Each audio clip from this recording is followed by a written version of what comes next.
কাঁচা আমের দিন যাচ্ছে আর আচার বানাবো না তাই কি হয় বলেন। আসসালামু আলাইকুম, আশা করি সবাই ভালো আছেন। আলহামদুলিল্লাহ আমরা সবাই ভালো আছি। তো এবার টক মিষ্টি ঝাল আচারটা বানাচ্ছি, সেটাই শেয়ার করা। তবে এবার আচারটা দেবরের বউর উদ্দেশ্যে বানানো। আমার দেবরের বউ প্রেগনেন্ট, তো ওর জন্য বানাচ্ছি, মানে ওকেও দিব আমিও রাখবো, তো একটু বেশি করে বানাচ্ছি। যাই হোক, টক ঝাল মিষ্টি আচারটা বানালাম।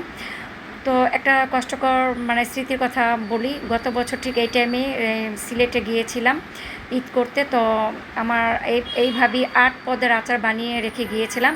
তো একটা কাঠের তাক ছিল, আমার হাজব্যান্ড যে কাটা তাকটা বানিয়ে দিয়েছিল, ওটার উপর আমি সাজিয়ে রেখেছিলাম 8টা বয়ম। অনেক পদের আচার ছিল, এক পিস আচারও আমি খেয়ে দেখিনি, জাস্ট বানিয়ে বানিয়ে রেখে গিয়েছিলাম। তো ভূমিকম্প হয়েছিল কিনা বা ওটা আমি জানি না। সকাল প্রায় 6টা বাজে আচারগুলো সব ভেঙে পড়ে গেছে। এক টুকরো আচারও আমি খেয়ে দেখিনি, আমার এটা কষ্ট।